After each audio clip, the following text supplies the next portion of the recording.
Hola a todos, bienvenidos a La Ronda, este espacio donde charlamos, conversamos con nuestros corresponsales por el mundo. Tenemos corresponsales en Israel, en Argentina, en Bahía Blanca, en Buenos Aires y también en Nueva York, con Jacobo Kovadlov. Hola Jacobo, ¿cómo estás? Bien, gracias. ¿Qué tal? Saludo a Rolly desde Jerusalén. Hola Rolly, ¿cómo estás? Hola, ¿qué tal? Buenas tardes. Saludo a Rodolfo desde Buenos Aires. Hola, un abrazo a todos ustedes y a la audiencia. ¿Qué tal, Rodolfo? Hablamos con Pablo Frenkel desde Bahía Blanca. ¿Qué tal? ¿Cómo están ustedes? Un gusto nuevamente reunirme en estas charlas. Es una semana llena de noticias muy importantes. Voy a enumerar algunas y luego entraremos en debate, en discusión. La entrada de Avigdor Lieberman en la coalición del gobierno Olmert, la visita de Javier Solana a Israel, la posibilidad de cambiar el sistema electoral israelí por un sistema presidencialista de elección directa. En Argentina ha habido varios casos, un caso de una discriminación hacia una pareja que iba a alquilar un departamento, pero el tema más importante de Argentina sin duda es la conexión entre Irán y el caso AMIA, la implicación de dirigentes iraníes, el presidente, incluso el expresidente y ex primer ministro, en el atentado de la AMIA. Y terminaremos hablando de la comunidad judía norteamericana. Hay una encuesta muy interesante que hace anualmente el American Jewish Committee sobre cómo es la percepción de los judíos norteamericanos de Oriente Medio y de la política norteamericana local e internacional. Empezamos, si les parece, en Israel. Rolly, cuéntanos cuál es la última hora esta entrada de Lieberman en el gobierno. Bueno, se llegó a un acuerdo entre Olmert y Lieberman para entrar a la coalición. El problema es con el Partido Laborista, que hay, hay gente que se opone dentro del partido, aunque los ministros del Partido Laborista que están en el gobierno, todos aceptan, todos menos uno, aceptan que Lieberman entre sin ningún problema. Mientras no se cambien, los objetivos del gobierno como se firmaron cuando se empezó esta coalición, para ellos no hay problema. La pregunta es qué va a pasar con el electorado árabe del Partido Laborista, con la gente más de izquierda dentro del Partido Laborista que están lógicamente en contra de todo lo que Lieberman representa. Eso se está por ver. El domingo que viene se va a ver un gran congreso, una reunión del Partido Laborista, y se va a decidir qué pasa, si el partido se queda o en la coalición o sale de la coalición. Cuéntanos un poco cómo es el perfil de Lieberman, porque va a ser ministro de Asuntos Estratégicos, pero algunos decían, como el periódico Haaretz, que él mismo es una amenaza estratégica para Israel. Hay mucha polémica interna también en Israel sobre si es la persona pertinente para ocupar un puesto de ministro, gente que cree que va a dinamitar la coalición desde dentro. Perfil personal de Lieberman, Rolly. El perfil personal depende de lo que él representa, de las cosas que él dice. Es una persona muy de línea dura, de derecha, en donde, por ejemplo, una de sus propuestas fue bombardear el Asuán ahí en Egipto, cuando Egipto dejaba pasar armas a Gaza. Una de sus propuestas es dividir entre árabes y judíos dentro de la parte occidental de Cisjordania, como por ejemplo los árabes o los israelíes árabes sean trasladados a Cisjordania, o cambiar el límite entre la parte árabe y la parte judía, en donde sería que 1 millón de ciudadanos israelíes dejaran de ser israelíes. Que eso lógicamente genera muchísima polémica, es como un transfer, es como una transferencia de población, y genera también mucha polémica desde el punto de vista constitucional, desde el punto de vista legal, como una persona que tiene cierta ciudadanía puede dejar de tenerla, y eso lógicamente encuentra en la gente de centro, en la gente de izquierda, mucha gente que se opone. Rolly, ¿qué busca el gobierno de Olmert al incluir a Lieberman en la coalición? ¿Cuál es el objetivo? El gobierno de Olmert es muy débil después de la guerra, quedó muy débil. Y tener a alguien que represente la línea dura, gente de derecha, significa darle un poco de aire al gobierno para que no caiga. En general, la opinión pública, la gente no quiere que haya elecciones nuevamente ahora, y eso es lo que quiere la derecha ahora. hay gente que piensa que esta inclusión de Lieberman en la coalición, incluso árabes, hoy leí un artículo de un periodista árabe que dice que esto es algo positivo, aun cuando las ideas de Lieberman son anti-árabes. Y bueno, no quiero usar mucho la palabra racista, pero sí es anti-árabe en forma muy extrema. Dice que este periodista árabe dice que la inclusión de Lieberman en la coalición divide a la derecha y que Lieberman se va a moderar dentro del gobierno y no va a ser más extremista. Sus posiciones van a ser más moderadas y esto es algo positivo porque el tono dentro del gobierno lo va a seguir dando el centro y el centro izquierda y no la derecha. Pero bueno, eso es una idea que no se sabe si realmente va a pasar. Para Lieberman puede ser un paso hacia más poder este ministerio que él recibe, y él tiene aspiraciones de ser primer ministro. ¿Y cómo ha tomado el Likud esta situación? Bueno, el Likud, tanto el Likud como los otros partidos de derecha están conmocionados por esto, porque no pensaban que Lieberman entrara a esta coalición. Está robando las banderas. No solamente, está salvando a la coalición. Lieberman en este momento está salvando a la coalición. Y no se sabe cuáles son realmente los intereses de Lieberman, porque realmente no pidió nada. Todo lo que él prometió durante las elecciones, Lieberman, especialmente a su electorado ruso, en donde el electorado ruso acá necesita de mucho apoyo en el sentido de la separación de religión y Estado, porque hay mucha gente del electorado ruso que tiene problemas con el establishment religioso, y bueno, todas las promesas estas ahora no se cumplen.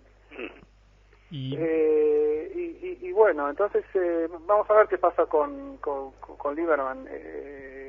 Por un lado es una persona muy peligrosa y es un político muy inteligente, muy inteligente. Entre él y Olmert también es muy inteligente. Entonces, entre él y Olmert probablemente van a dejar al Partido Laborista a un lado.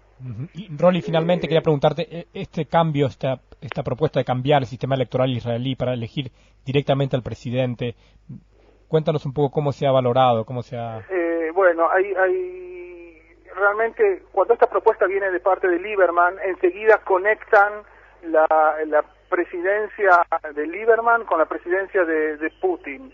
O sea, conectan, es así. O sea, piensan mucha gente piensa que este sistema presidencial se va a transformar en una nueva Rusia, donde la democracia, digamos, no es exactamente lo que preferiríamos que sea para Israel. En donde el presidente tiene muchísimo poder y el parlamento es un parlamento más bien decorativo. Y bueno, es verdad que el gobierno israelí es inestable, porque la Knesset, porque el parlamento es muy fuerte, pero bueno, eso es parte de la democracia, en donde el parlamento puede decidir si el gobierno cae o no. No son los controles, ¿no? Claro, son los controles, es así. Igualmente, con la debilidad del gobierno ahora, o en general la debilidad del sistema israelí, que depende del parlamento y depende de coaliciones, el gobierno puede hacer paz, o puede hacer guerra, o puede decidir sobre problemas realmente básicos de la sociedad israelí, y los hizo hasta ahora. El parlamento no pudo impedir que el gobierno firmara tratados de paz, o al contrario, que el gobierno saliera a hacer una guerra. O sea, el gobierno es estable relativamente. Hacer un gobierno que es presidencialista en un sistema como Israel, en una sociedad tan chiquita como Israel, puede ser muy problemático. Puede realmente limitar la democracia, y eso la gente no quiere.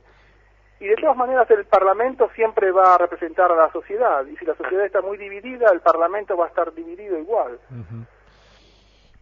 Yo quería que abordásemos el segundo tema del día, que es quizás el tema más importante de la semana, que es la implicación de Irán en el atentado de la AMIA. Ha salido justo ayer, los fiscales argentinos han dicho que hay unas pruebas que tenían de ese tiempo, pero han sacado estas pruebas donde dicen que altos dirigentes iraníes estaban implicados en el atentado de la AMIA. ¿Cómo habéis sentido esta noticia? Bueno, déjenme hablar un poquito de esto porque yo quiero poner un paño de agua tibia, no fría. Por ahora esto es un pedido de los fiscales. Es un pedido muy extenso, tiene 800 hojas. Yo voy a tratar de agenciarme de una copia de eso y voy a tener que leerlo y me va a llevar mucho tiempo. Esto está tomando estado judicial recién ahora y sobre ese pedido el juez va a tener que resolver. Así que esto con calma, no lo vean como algo del otro mundo. Ya una vez hubo implicados iraníes que fueron detenidos en Inglaterra con pedido de extradición. Inglaterra a la Argentina no se los quiso entregar. Eso ocurrió realmente. Ya una vez. Rodolfo, sí. Yo tengo una pregunta que surgió, es que en este informe aparecen implicados iraníes y miembros del gobierno iraní, pero la pregunta es ¿por qué no aparecen implicados argentinos? ¿Qué pasa con los argentinos que tuvieron parte? Esta parte no habla de la gente local. Esta parte de la investigación fiscal habla de la gente del exterior. Va a haber una segunda parte que va a hablar de lo que ocurrió acá. Pero esto solo lleva 800 hojas. Habla bien, 800 hojas es un trabajo investigativo muy extenso. Pero no hay una sensación de que quieren tapar a la conexión argentina y no, todavía no se habló a alguien que está a miles de kilómetros de Argentina. No se habló de la conexión argentina acá. Acá se habla de la conexión exterior. Después se va a hablar de la conexión argentina. Y por ahora es un pedido de los fiscales, no lo vean como una gran revolución que ya estalló. Es un pedido de los fiscales, el juez va a tener que resolver, y cuando el juez resuelva algo que le han dado de 800 hojas, a él también le va a llevar mucho tiempo leerlo, estudiarlo, presumo que ya estará interiorizado de eso. Pero hoy, por ejemplo, ahora a las 3 de la tarde hay una conferencia de prensa en la AMIA, donde ellos van a entregar ejemplares de esto. Yo lo escuché hoy a uno de los dirigentes de la AMIA decir eso. Bueno, yo voy a tener que pedirlo porque yo no puedo ir a esa hora ahí. Voy a ver si me lo dan. Lo voy a tener que leer. 800 hojas no se leen en 10 minutos, más cuando tienen implicancia jurídica. Yo tengo que sentarme a ver qué es lo que estoy leyendo. Y bueno, otros lo van a hacer por mí también. Yo voy a ir leyendo todo. Pero por ahora eso es así. Es un pedido de los fiscales. No hay resolución judicial. Por ahora sí, a diferencia de lo que puede ocurrir, por ejemplo, con Venezuela, Argentina está diciendo los iraníes tuvieron responsabilidad en el atentado. Y eso es importante, aunque lo digan los fiscales, es importante, ¿no? Mira, yo te voy a dar mi opinión o mi impresión, ¿no? Sí. A mí me llamó la atención cuando, o sea, yo no tuve oportunidad de acceder al documento oficial, ni muchos, o sea, lo que yo pude escuchar por televisión y lo que se decía en los medios. A mí me llama realmente... Perdón, ¿quién habla? Pablo Frenkel. Perdón. Ok. Disculpa, adelante. Lo que yo pienso y que me llama la atención, como te decía, es que el resultado del atentado contra la AMIA está relacionado con la decisión del entonces presidente Menem de interrumpir la asistencia tecnológica que en ese momento brindaba Argentina a Irán. Para una central nuclear, sí. Y por esa razón los iraníes se vengaron, o por lo menos tomaron represalias contra Menem, volando el edificio de la AMIA. Y de la embajada, eso lo escuché hoy. A mí realmente eso me llama mucho la atención. Es posible. Si fue posible, fue una realidad. Yo lo mencioné el último jueves. El problema ¿Pero por qué atacar la AMIA si fue una represalia contra Menem? Bueno, primero fue la embajada de Israel y después la AMIA, porque en el interín Menem había viajado a Israel, ¿verdad? Sí. De manera que era una forma de decirle a la opinión pública que estaba ligada a los Estados Unidos que cuidado con nosotros. Y es muy sencillo, por eso Inglaterra no entregó al que tenía tomado frente a un pedido de extradición de la Argentina. Eso es claro como el agua. Fue Inglaterra, no fue Venezuela el que no entregó a ese detenido. Y en ese momento se lo estaba imputando de tener responsabilidad en el atentado. Rodolfo, yo lo dije el jueves pasado, se recordará, que la pista siria no la han descubierto en la investigación en ningún momento. Siguen insistiendo con los mismos elementos que conocimos desde un principio, hechos públicos no solamente por la investigación ligada a la justicia, pero también por los trabajos que hicieron distintos grupos periodísticos y los propios familiares, amigos, los jueces, los abogados que intervinieron, de manera que por ahora es una muy buena y bienvenida información, dictamen. Pero como vos bien decís, vos todavía tiene que pasar a la justicia, y ahí la justicia puede otra vez prolongarlo y entender que hay que investigar las otras conexiones que tenía Irán. Entonces hablamos de un optimismo moderado, ¿no? Entonces no hay que tirar las campanas al vuelo. No, yo lo celebro. Yo creo que tenemos que celebrar que eso haya aparecido, pero no nos demos por satisfechos porque no. ¿Qué va a hacer la Argentina? ¿Va a romper relaciones con Irán?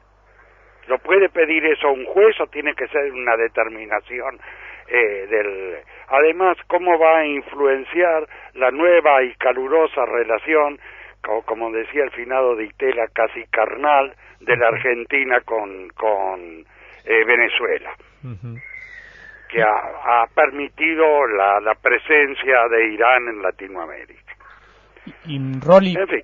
Rolly, esta noticia respecto a Irán cambia un poco la amenaza que Irán supone actualmente para Israel, cambia un poco, digamos, los tiempos para Israel, que se sepa que Irán está detrás del atentado de la AMIA. A mí me parece que no tiene mucho que ver, porque en Israel todo el tiempo se destaca que el problema iraní no es un problema israelí, es un problema mundial, y por eso la ONU tiene que ocuparse del problema iraní. No es Israel. Israel no puede estar en el frente de este problema, porque Israel no puede, porque Israel es un país chiquito.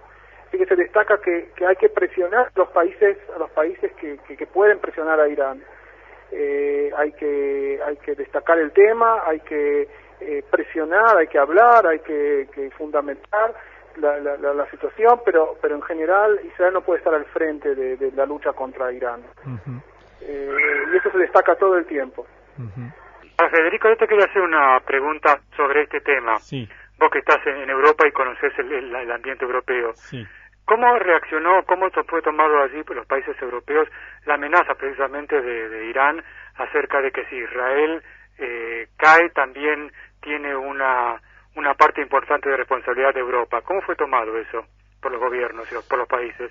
Hay una preocupación creciente al respecto, sin duda menor que en Estados Unidos. Realmente Europa ha optado por la diplomacia y tiene a Javier Solana viajando por la zona. La amenaza de Irán, que también tocaba a Europa, no fue tomada como un tema realmente serio. Está tomada dentro de las declaraciones de Ahmadinejad, que son tomadas como una especie de distancia, ¿no? De distancia, yo diría casi a veces irónica, ¿no? No hay una conciencia en Europa y en España en particular de la amenaza iraní como debería haber, sin duda. Hay países que están más preocupados que otros, pero sin duda en España no hay una preocupación como a lo mejor debería haber respecto a este tema. Se toman como declaraciones. Yo leí un artículo esta semana del Le Monde que decía que por qué no hay que tomarse en serio las palabras de Ahmadinejad, por qué van a ser mera retórica. En Europa hay una preocupación menor, yo creo, por este tema. Debería haber una preocupación mayor. Europa opta por la diplomacia, que es importante, pero no existe esa conciencia que a lo mejor existe de amenaza que hay en Israel o que hay también en Estados Unidos. Yo quería ahora, hablando de Estados Unidos, terminar la ronda con una encuesta muy interesante que publica el American Jewish Committee, que tenemos además la suerte de tener a Jacobo Kovadlov en Nueva York, que es parte de esta institución tan importante. Es una encuesta sobre los judíos norteamericanos y cómo perciben la política local, la política doméstica, la política internacional, la relación con Israel. Voy a leer 2 o 3 estadísticas y luego entramos en debate. Por ejemplo, el 81% de los judíos norteamericanos creen que los árabes quieren destruir el Estado de Israel. Ese es un dato. Luego, 56% piensan que nunca se llegará a un acuerdo entre árabes e israelíes en Oriente Medio. 54% se oponen a una acción norteamericana contra Irán, frente a un 57% que sí la apoyarían en el caso que la liderara Israel. ¿Cómo has visto esta encuesta, Jacobo? Bueno, para mí no es una novedad. Nosotros la institución está haciendo estos estudios de opinión pública en general de los, digamos, americanos, no necesariamente o específicamente judíos, y anualmente con la opinión pública judía. Desde el año, creo que 78, ya no me acuerdo exacto, sí, pero desde los 80 en adelante todos los años hay.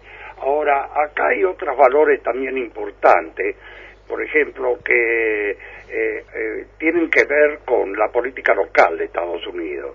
El primer punto ya es muy significativo. Si usted aprueba, desaprueba o no está seguro sobre lo efectivo de la guerra contra el terrorismo. El 62% desaprueba la política de Estados Unidos en ese sentido. Bueno, sin duda alguna es una opinión relacionada al tema de Irak. El 31% es el porcentaje de aprobación. Cuando se compara con un año anterior, la amenaza de terrorismo, si es más importante, menos importante, la misma, es decir, que es el mismo valor de amenaza, lo aprueba el 61%, mientras que el 31% dice que no lo es. La acción contra Irak, el 65% no la aprueba. Sostiene que debe estar el país afuera y que fue una acción válida, bueno, en inglés es right think, ¿no? Solamente un 29%. Bueno, hay yo les digo, perdón, todo esto está en el website del American Jewish Committee, de manera que lo pueden ver con completo desarrollo, y tiene una repercusión muy grande, mediática, y es importante, pero creo, hablando, yo no sé, no he hecho ninguna encuesta separada, pero hablando con amigos estos días, anteayer, ayer y hoy a la mañana también, el tema está presente en nuestras conversaciones. La gente dice que simplemente se oficializaron las cifras de algo que estaba latente en la opinión pública americana. Ajá. También no se olvide que la semana que viene hay elecciones en los Estados Unidos, en 2 semanas. Exacto. Entonces, sí. Elecciones solamente de parlamentarios y algunos gobernadores. El tema del terrorismo, Irak, etcétera, está presente en todos los debates televisivos.